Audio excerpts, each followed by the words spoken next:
기도하시겠습니다. 거룩하신 주 예수님, 주님의 이름에 감사합니다. 그리스도 예수 당신의 이름의 능력을 알게 하시고 주님의 이름의 신비를 알게 하시고 주님의 이름의 비밀에 저희들이 더욱더 들어갈 수 있게 하여 주옵소서. 그리스도의 이름을 붙들게 하시고 주 예수의 이름이 우리 이름이 되게 하여 주시고 일생 가장 사모하는 이름 되게 하옵소서.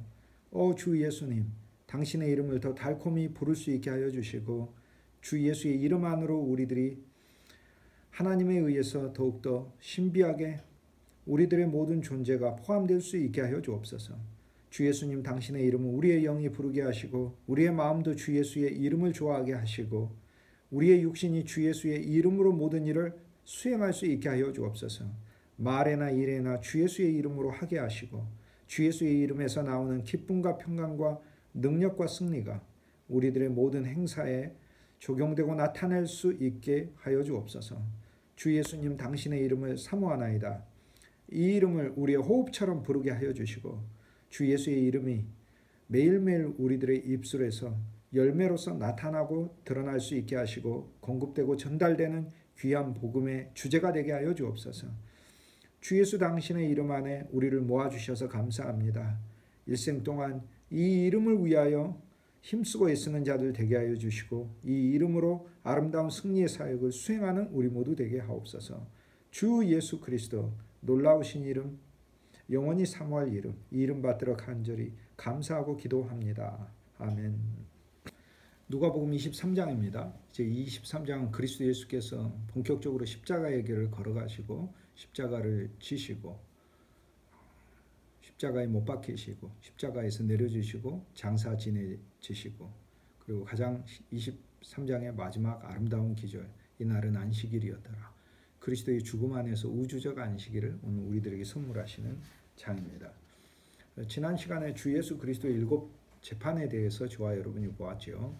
첫째 안나스, 그리고 가야바, 작은 공의회, 그리고 큰 사내들인 빌라도, 헤롯, 다시 빌라도. 그런데 마지막 7번째 빌라도는 모두가 전체 모인 것이다 라는 것을 보았습니다. 자, 안나스에게 재판 받으시면, 안나스에게 신문 받으시면 전통이 그리스도를 신문한 것이죠. 오늘 우리의 전통이 그리스도를 실은 압박하고 있는 사실을 볼 필요 있습니다. 가야바는 모형의 대제사장, 모형의 제사 체계죠. 오늘 우리들의 모형의 예배 체계인 것입니다. 오늘 우리의 예배 안에 생명이 있어야 되고 영이 있어야 하고 실제가 있어야 할 것입니다. 그리고 그리스도가 있어야 할 것입니다. 가야바가 드렸던 모든 유월절 제사의 그 최종적 목적지는 그리스도 예수지만 가야바는 그게 그리스도 예수인 줄 모르고 유월절을 드렸잖아요. 그리고 모든 제사를 집행하고 총괄했었잖아요. 실은 그 모든 것의 대상이 그리스도임에도 불구하고 말이죠. 오늘 우리들이 예배하고 우리들이 찬송하고 오늘 우리들이 하나님의 말씀을 심지어 전한다고 하는 그 모든 성경 기절의 대상은 그리스도 예수인 것입니다. 그리고 그리스도 예수에 대한 것이어야만 하는 것입니다. 가야바가 그리스도 예수를 신문하고 재판하였다는 사실은 오늘 우리들의 모형의 예배가 주님을 부인하고 거절할 수 있음을 보여주고 있습니다. 그 다음 작은 공의회, 거기에 모인 소수 사람들은 가야바와 함께 핵심 권력자들이겠죠. 어느 조직이든지 예를 들어 70명 정도 있는 사내들인이면 그 사내들인에서도 더 권한과 실권을 소유한 사람들, 그 그룹이 있겠죠. 핵심적으로 이 일들을 결의한 사람, 가야바와 함께한 바리새인 서기관들이 모였다라고 했을 때 백성의 지도자들이라고 부르는 그 소수 그룹들, 그 그룹들은 자기의 경험과 자기의 정책과 이해관계와 지식 안에서 그리스도를 적대하고 있습니다. 오늘 우리는 십자가에서 이것이 무너졌음을 볼 필요가 있는 것이죠. 그리고 큰 공의회는 율법입니다. 율법의 저주가 그리스도를 신문하고 그리스도를 십자가에 내어준 것입니다. 그리스도는 율법의 저주 때문에 내어준 바 된 것이죠. 바울이 이것을 보고 있죠. 그리고 빌라도에게 넘겨져서 세상에 의해서 그리스도는 심판받았는데 역으로 말하면 세상이 그리스도의 십자가에 함께 못 박힌 것입니다. 그리고 헤롯은 육체지요. 육체 이득을 위해서 사는 가장 대표적인 인물이죠. 죄악으로 가득하여 그 육체가 그리스도를 적대하는 것임을 알 수 있습니다. 그 육체가 하나님을 믿겠다고 해도 육체로 믿게 되면요, 자기 이득을 위해 믿게 되고, 헤롯이 뭘 요구했죠? 기적을 요구했죠. 기적을 요구하는 신앙이 되는 것입니다. 그리고 전체 총회, 이 모든 것이 모여서 그리스도를 심판했다는 이야기는 그리스도의 십자가의 만물이 우주적으로 다 심판받았음을 가르쳐주고 있습니다. 이것이 바로 갈라디아서에 그대로 나오는 것입니다. 그리스도의 십자가, 갈라디아서 1장은 우리의 죄를 위하여 십자가에서 심판받으신 그리스도, 갈라디아서 2장은 나 자신이 그리스도의 십자가에서 못 박히고, 갈라디아 3장은 율법이 못 박히고, 갈라디아 4장은 세상의 초등학문이 못 박히고, 세상의 지식들이 못 박히고, 갈라디아서 5장에 있어서는 나의 정과 욕심, 내 육체가 그리스도께 못 박히고, 갈라디아서 6장에 오게 되면 6장 14절에 세상이 십자가에 못 박히죠. 온 만물이 구주의 십자가에서 종결된 것을 알 수 있습니다. 그리스도의 십자가가 성전 안에서 저희들이 어떻게 일어났는가 이미 지난 시간에 보았는데, 이것은 여러분이 늘 기억할 필요가 있겠습니다. 이제 성벽에 대해서 한번 알아보도록 할까요? 이게 예수님 시대 때의 성벽입니다. 실은 예수님 시대 때 그 이전에 성벽을 여러 차례 수축을 했는데, 예수님 시대 때라고 하지만 예수님이 승천하시고 얼마 지나지 않아 성벽을 위로도 크게 확장도 하고 그렇습니다. 그리고 예수님 태어나시기 바로 직전에 이 성벽은 이 위로 이렇게 확장되기도 했습니다. 예수님 태어나시기 전에는 성벽이 이 정도였다면 예수님 태어나신 이후로는 성벽이 이렇게 됩니다. 여기 예루살렘 성전이 있습니다. 여기 감람산이 있고요. 이렇게 감람산이 있어요. 여기 골짜기입니다. 이렇게, 그러니까 낮아졌다는 이야기죠. 이쪽은 산이니까 올라가다. 그러니까 이렇게 골짜기니까 이쪽, 이 골짜기 이름은 기드론 골짜기, 이쪽은 흰놈의 골짜기. 여기에 실로암 연못이 있고 여기 기온샘이 있습니다. 여기서 지하에 수로를 파서 이 물을 성 안으로 끌어들였죠. 자, 여기 예루살렘 성전이 크게 서 있고 여기 성소, 성전 건물이 여기 있습니다. 성전 뜰과 전체 성전 영역이 있는 것이고요. 지금의 예루살렘을 여러분이 방문하시면 지금의 성벽은 500년 전에 이슬람의 술탄이, 오토만 제국의 술탄이 세운 것입니다. 예루살렘은 존중해서 세워졌어요. 성벽이 있어야 이제 성이 중세시대 때는, 또 고대 때도 마찬가지고요, 다른 지역에 비해서 부끄럽지 않게 존중받는 도시다, 대우받는 도시다라는 그런 이미지가 있습니다. 사회적인 그런 평가가 있죠. 그래서 성벽을 세우는데, 지금 여러분이 예루살렘을 방문하시면 지금의 성벽은 이렇게 되어 있습니다. 지금의 성벽은 이렇게 되어 있습니다. 지금의 성벽은. 근데 예수님 시대 때는 성벽이 훨씬 더 밑으로 있고 부분적이었죠. 지금의 성벽과 다른 것을 알 수 있죠. 그러니까 예수님 시대 때는 성 바깥에서 십자가에 못 박히셨는데, 여러분이 성지순례를 하시면은 성벽이 500년 전에 세워진, 2000년 전이 아니라 500년 전에 세워진 거니까 십자가의 이 자리, 이 위치는 지금의 예루살렘 성벽 안쪽에 있는 것입니다. 그리고 십자가의 길을 걸을 때는 이 성전 바로 위쪽에 사자의 문이다. 사자 모양이 만들어져 있고, 사자 꿈을 꿔가지고 술탄이 500년 전에 성벽을 세웠다고 해서 이는 사자문이라고 해요. 그건 저의 책 기독교로 보는 세계 역사를 참조하시면 되겠습니다. 바로 이 스데반의 문이라고 하는데, 그건 스데반의 순교하여 그의 묘지가 부근에 있기 때문에 그렇죠. 스데반의 문이라고 부르는 이곳으로 들어와 가지고 십자가의 길을 걸어가는 것입니다. 그래서 지금의 위치, 그리스도의 무덤이 있다는 곳까지 십자가를 메고 여러분이 성지순례 안에서 고난의 길을 걸어가는 것이죠. 원래 여기에는 이제 언덕이었는데 이 이후에 로마에 멸망당하고요, 이쪽에 로마의 성전과 신상들이 세워지게 돼요. 그러니까 예루살렘의 땅들이 오늘날 건물 지으려면 터 완전히 바꿔버리는 것처럼 이쪽의 터들을 다 바꿔버렸어요. 그래서 이 이후로 300년 정도가 지나서, 예수님 십자가에 못 박히시고 300년 정도 지나서 기독교 황제인 컨스탄틴이 그리스도의 무덤을 발견하려고 할 때 옛 예루살렘의 흔적이 얼마 남지 않아 자취가 다 덮여져 있어서 어느 곳이 골고다인지 알 수가 없었어요. 그러나 그곳에 살았던 전통적인 여러 사람의 도움으로 결국에는 그리스도의 십자가의 묘지를 찾아냅니다. 그리고 그 위에다가 작은 채플을 짓고 채플 위에 또 큰 교회를 지어서 오늘날까지 보존하게 된 것이죠. 1700년 전의 일입니다. 그 일을 만약 하지 않았다면 이것도 온전히 보존되지 못했겠죠. 우리가 성지순례 가면 그것이 그리스도의 무덤인지 알 수 없었을 것입니다. 다른 사람들에 의해서 다 점유되었겠죠. 자, 예수님 시대 때 성벽으로 가보도록 하겠습니다. 예수님 시대 때 성벽은 이렇게 되어 있습니다. 여기가 성전이라고 했습니다. 여기가 성전 이렇게 크게 있고, 예수님이 제일 먼저 안나스에게, 여기 안나스죠. 이 성벽입니다. 성벽 안에 있습니다. 그리고 이스라엘 백성들이 여기서도 거주하고 바깥에서도 거주를 하죠. 그러나 주로 성 안에서 거주하는 사람들이 이스라엘을 대표하는 사람들이 되겠죠. 이 지역은 높은 지역이고 여기는 약간 낮은 지역이에요. 그런데 다윗의 왕궁은 어디 있었냐면 다윗궁은 여기가 있습니다. 다윗궁. 그래서 이곳에 있는 산을 시온산이라고 불러요. 이건 모리아산이고 여기는 시온이고 여기는 모리아산입니다. 모리아산에 성전이 선 겁니다. 그리고 시온산엔 다윗의 궁이 있는 것입니다. 그러면 우리가 시온으로 갈다, 시온은 시오니즘이라고 하는 시온을 회복하자, 시온으로 가자라고 얘기할 땐 예루살렘 가자라는 말이에요.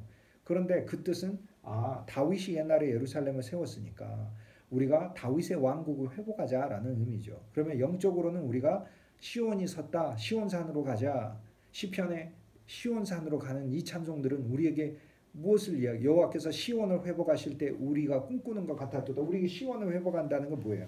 오늘 우리 마음에 예수님을 참 왕으로 모시는 것. 그래서 다윗의 궁궐을 세우는 게 시온을 회복하는 거고, 모리아를 회복하자는 건 뭐예요? 주 예수 그리스도를 예배하고 찬송하는 주님에 대한 예배의 회복, 구원의 회복이 모리아가 서는 거예요. 그럼 오늘 우리들에게는 두 산, 시온과 모리아가 있어야 한다는 거예요. 그리스도께서 이곳에 오셔서 안나스의 집에 예수께서 붙들려 가시고 그 다음 안나스의 집 옆에 가야바에게 주님께서는 신문 받으시죠. 가야바의 집에 여러분들 성지순례 가면 그 가야바의 집 관정에 지하 감옥이 있어요. 그 감옥에 그리스도께서 잡혀 계셨다라는 전승이 있죠. 그래서 여러분 그 지하 감옥까지 내려가셔서 그곳에서 성지를 방문하셨던 분은 찬송 부르는 그런 기억이 나실 것입니다. 가야바의 관정에서 가야바가 1차 신문을 하고 그 다음에 소임원회의를 열어가지고 예수의 문제를 처리하기로 해요. 그래서 예수의 문제를 전체 사내들인 공회에다 올리기로 하고, 그리고 그 가운데 이 소임원들은 빨리 이제 여러 가지 그리스도를 십자가에 못 박기 위한 이 정치적이고 그런 여러 사회적인 액션을 취하겠죠. 군중들도 동원하고 여론도 이 예수 그리스도의 불리하게 몰아치게 하기 위해서 사람들도 사고 거짓 증언들도 마련하고 그 일들을 하죠. 아침에 빨리 정식 공회가 열리기 전까지 이 일들을 추진하는 이 악인들이 있는 것입니다. 그래서 소공회가 가야바의 집에서 열리고 그 다음 대공회가 성전 위에 큰 홀이 있어요. 이 성전 위에 큰 홀에서 열리게 됩니다. 결국 여기에서 그리스도 예수는 율법에 의해 정죄를 받으시는 분이 됩니다. 네 가지 죄목이라고 했죠. 결국 아브라함이 그 아들 이삭을 바쳤던 자리에 성전이 서게 되죠. 그 자리에서 그리스도 예수가 먼저 사형 판결을 받으시는 겁니다. 그리고 주님은 빌라도에게 넘겨지시죠. 그 옆에 빌라도의 관정이 있어요.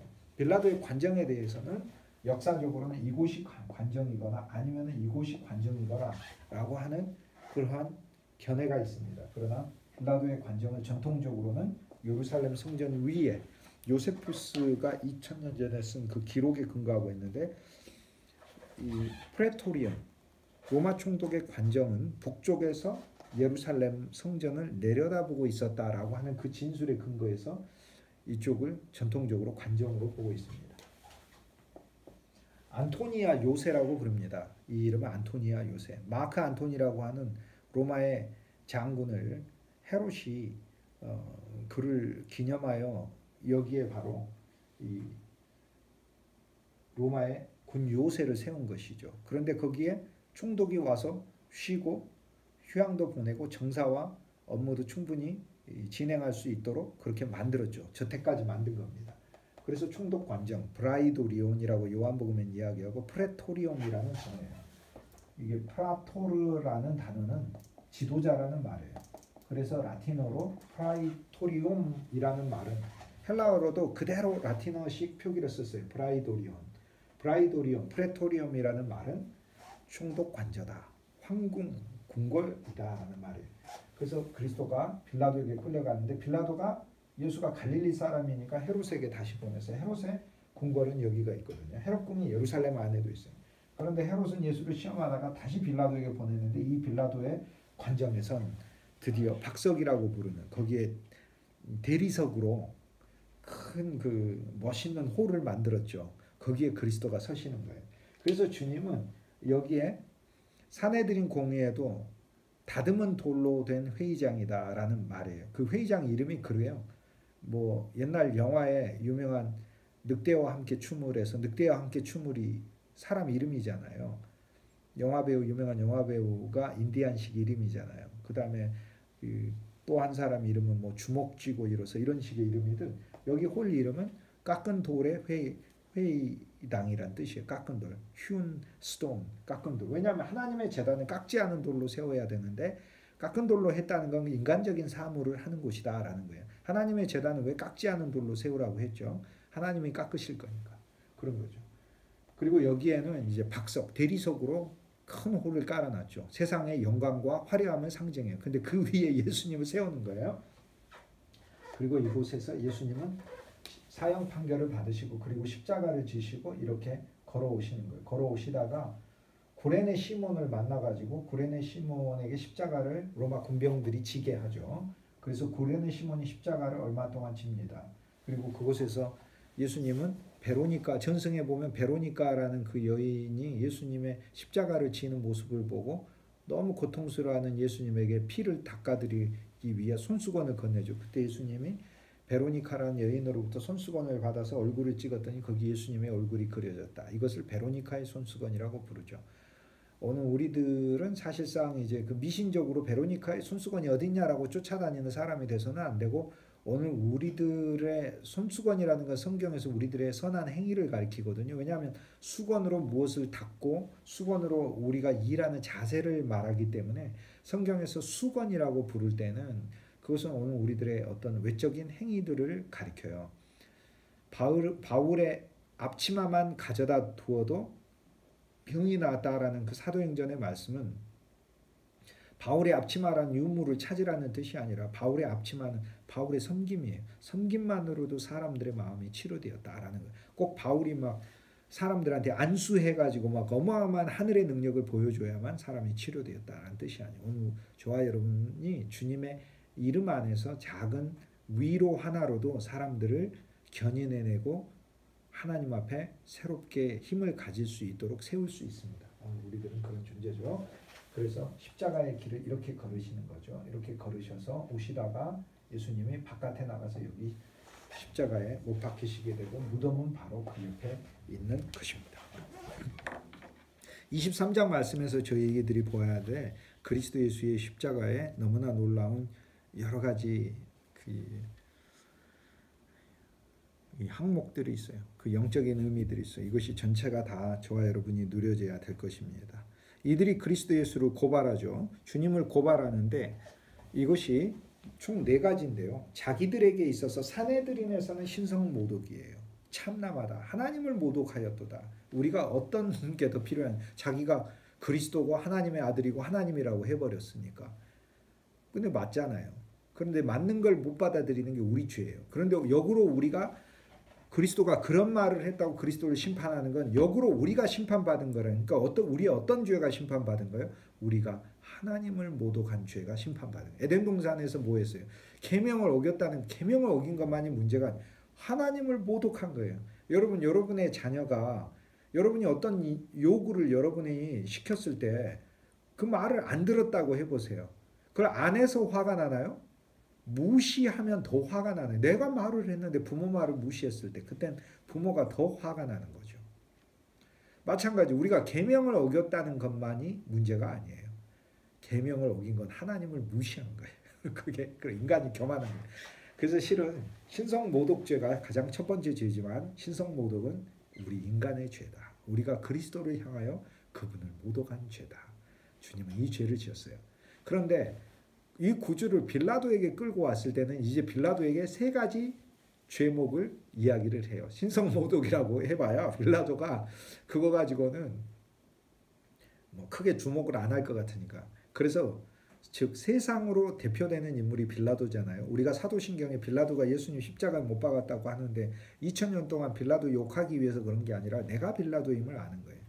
그런데 구주를 거부하는 세 가지 이유죠. 제일 첫 번째, 이것은 바로 예수님에 대한 죄목이죠. 첫 번째, 우리를 미혹했다라고 하는 거예요.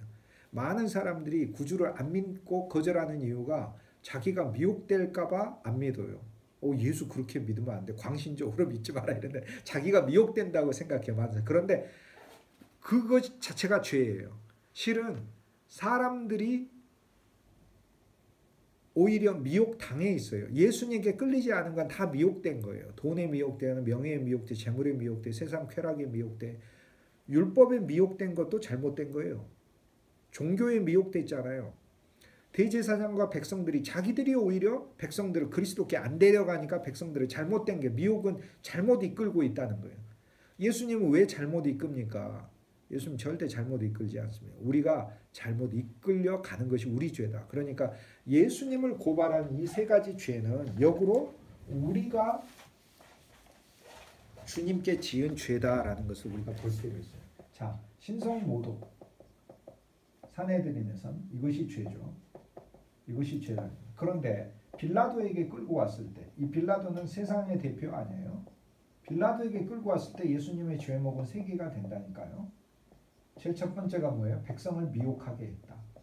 두 번째, 가이사에게 세금 거부시켰다. 세 번째,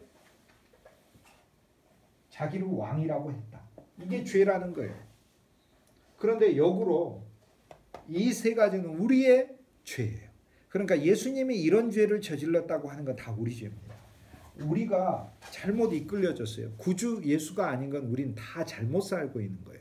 그 다음 두 번째, 가이사에게 세금 내는 것 자체가 세상에 세금 내지 말라는 뜻이 아니라 세금을 낸다는 것은 성경에서 영적인 표현으로 그 백성이 되었다는 뜻이에요. 그러니까 세상에 완전히 세상의 사무에 내 일들을 맡기고 사는 것, 세상의 땅의 것을 위해서 사는 존재가 된 게 나의 죄예요. 우리는 하늘에 속한 존재가 돼야 돼요. 세 번째, 예수님이 왕이고 그리스도인데 왕 그리스도, 왕이시며 통치하시는 그리스도인데 예수님을 왕 그리스도로 인정하지 않고 내가 왕 돼서 살고 다른 사람을 왕 삼아서 사는 것이 바로 죄예요. 그러므로 예수님을 고발했던 죄는 거꾸로 예수님의 죄가 된다라는 사실을 저희들이 볼 필요가 있습니다. 빌라도에게 데려왔을 때, 그러므로 이게 세상의 죄죠. 빌라도가 예수님께 23장 3절에 네가 유대인 왕이냐 그러니 예수님 뭐라고? 네 말이 옳도다 이렇게 얘기를 해요. 옳다라고 얘기를 하는데 실은 헬라어 원문에 보면 술레게이스, 네가 말하도다라고 얘기해요. 무슨 말이냐면 네가 말하라 또는 네가 말한다라고 얘기해요. 그러니까 그건 네가 말해라라고 얘기해요. 그건 네가 말하고 있는 것이다 또는 네가 말해라라는 이 중의적인 의미가 있어요. 예수님 대답이 뭐 네가 그리스도냐 그러니까 그건 너가 대답해야 될 것이라는 거죠. 너가 대답할 거라는 거예요. 네가 말해라. 또는 네가 당신이 그리스도입니까? 그러면은 그건 네가 지금 그렇게 말하고 있다라는 거예요. 그 질문을 네가 제기하는 것이다라는 거예요. 이것은 결국 우리가 고백하고 우리가 인정해야 될 부분이에요. 빌라도는 네가 유대인 왕이냐라고 물어보죠. 세상은 유대인 왕이라고만 생각해요. 맞아요. 그분 유대인 왕이 맞아요. 그분은 왜냐하면 유대인이시며 유대인은 믿는 자니까 믿는 자의 왕이에요. 그런데 그리스도가 어떻게 유대인의 왕만입니까? 그리스도는 만왕의 왕입니다. 모든 왕들의 왕이시고 우주의 왕이십니다. 빌라도는 그냥 예수를 유대인의 왕 정도로만 생각해요. 그러나 오늘 세상이 예수님을 유대인의 왕 정도로만 생각해요. 그분은 진짜 우리 왕이셔요. 세상의 왕이셔요. 빌라도가 대제사장과 무리들에게 이 사람이 죄가 없다고 3번이나 이야기한 것은 그것은 무엇을 이야기를 할까요? 1차, 2차, 3차에 걸쳐서 빌라도는 계속해서 예수 그리스도가 죄가 없음을 이야기합니다. 여기 23장 4절에 한번 예수님이 죄가 없다 이야기하고 23장 15절에 죄가 없다 예수님이 또 한번 무죄임을 빌라도에 의해서 선고되고 23장 22절에 나는 그에게 죽일 죄를 찾지 못하겠다라고 얘기를 해요. 사실 빌라도는 예수님이 죄 없다고 생각하면서도 빌라도를 십자가에 처형에 내놓으니까 이 얼마나 어이없는 일입니까? 인간의 이 비겁함, 나약함이란 이게 본성이죠. 그런데요. 유대인은 예수가 죄가 있다고 해서 죽였잖아요. 그런데 빌라도는 예수가 죄가 없다고 생각해요. 그러면 뭐가 정답인가? 예수는 죄가 있는가 없는가? 유대인은요, 예수가 자기 죄가 있다고 생각해요. 예수가 자기 죄가 있다. 왜? 예수가 하나님을 못 오겠다 이런 식이니까. 예수는 죽을 만한 죄를 졌어 라고 해서 죽이는 거예요. 그런데 빌라도는 예수가 죄가 없다 그래요. 그럼 우리 그리스도인은 뭐죠? 우리 그리스도인은 유대인처럼 헬라인처럼 로마인처럼 생각하는 게 아니에요. 예수님은 죄가 있어요. 있는데 예수님 자기 죄가 있는 게 아니라 누구 죄가 있어요? 나와 여러분의 죄가 있는 거예요. 그러니까 세상은요, 예수님이 무죄하다는 것은 알아요. 십자가에 못 박힌 예수, 그는 특별한 죄를 찾기는 어려웠어. 굳이 이야기하면 뭐 정치적 선동이라고 하는, 당시 로마에는 큰 장애가 안 됐으니까 서로 선동이라고 하는 죄목도 사형 판결은 아니야 라고 얘기하지만, 세상이 못 보는 것은 뭐 여기 빌라도의 고백이에요. 죄가 없는데요. 왜 죄가 없어? 거기 내 죄가 있고 빌라도의 죄가 들어있는 것이지. 나와 당신의 죄가 그 속에 들어있는 것이죠. 오늘 우리가 그 점을 볼 필요가 있습니다.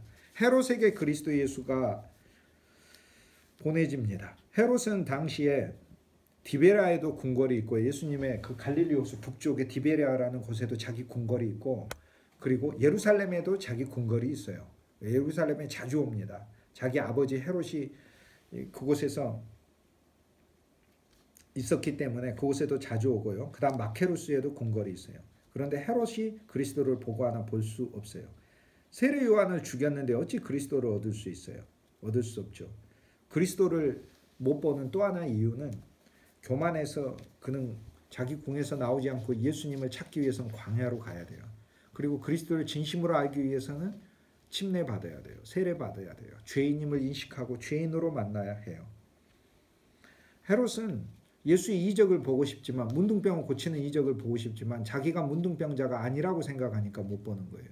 주여, 내가 문둥병자입니다. 당신이 날 고치십시오 하면 헤롯은 그리스도의 이적을 볼 수 있어요. 그러나 그리스도가 진짜 봐야 될 이적은, 보여야 될 이적은, 헤롯에게 주어야 될 이적은 그분의 십자가와 그분의 부활인 것입니다. 예수님을 결국은 십자가에 못 박게 합니다. 예수님을 십자가에 못 박는 이 사건에서 십자가에 못 박힌 것과 성경에 나무에 못 박힌 단어가 있는데, 십자가에 못 박혔다라는 말과 나무에 못 박혔다는 말은 다릅니다. 십자가에 못 박혔다라는 말은, 십자가는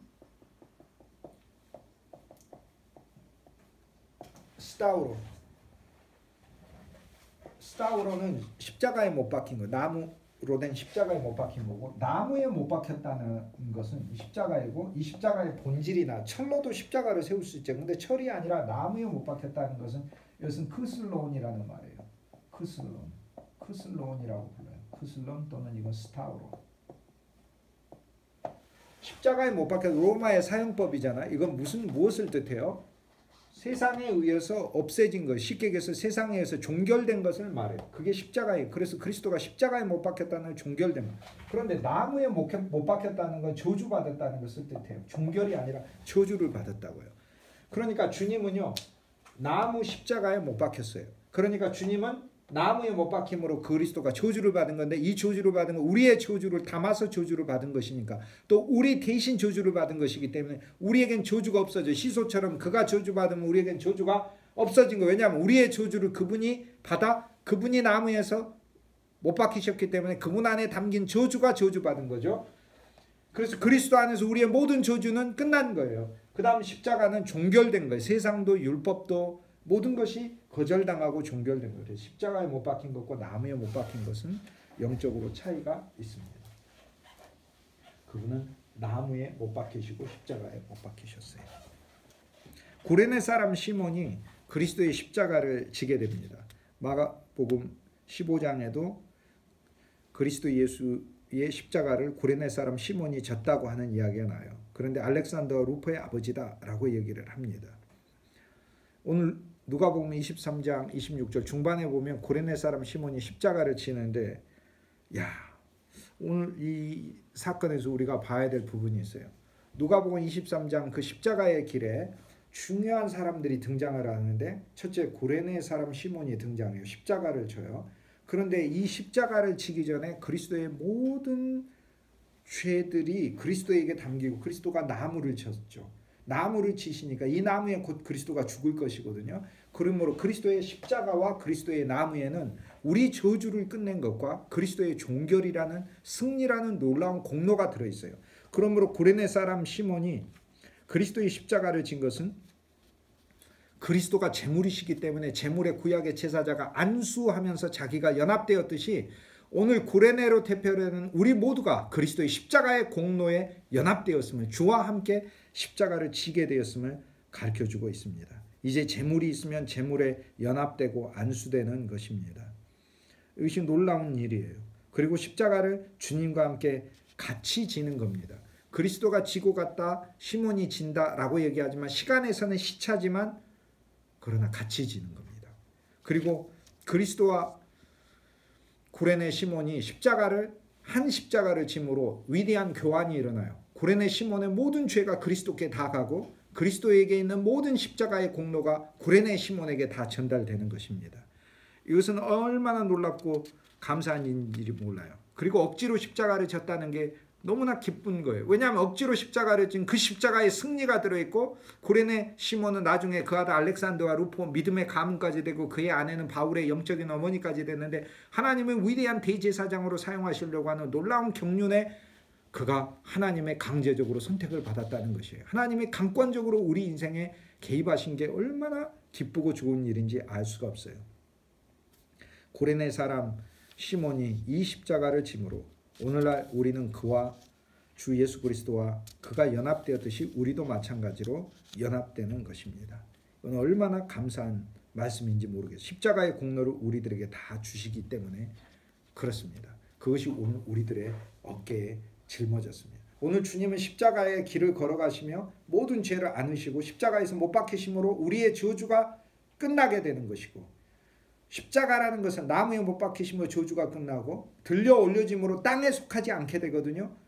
하나님의 새로운 땅에 속하지 않는 존재가 되는 거예요. 그러면서 그분이 들려지면서 하나님의 거룩한 땅에 속하지 않게 되는 저주받은 한 존재가 되는데 그 저주 안에 우리의 저주가 담겨있고 죄가 담겨있고 십자가라는 것을 통해 세상의 심판을 받고 종결이 들어있다는 이 놀라운 주님이 이룬 구속과 구원의 이 공로, 사죄와 속죄의 이 공로, 영원히 온전케 하시고 거룩하게 하시고 완전케 하신 단번 순간 영원이라고 하는 이 놀라운 공로가 예수님이 세우셨었는데 세웠는데 이것이 전달돼야 되잖아요, 우리에게. 그런데 함께 십자가를 졌다는 것 속에 우리 옛사람도 그리스도와 함께 죽었고 우리가 함께 그와 함께 못 박혔고 그리고 동시에 위대한 교환이 일어나죠.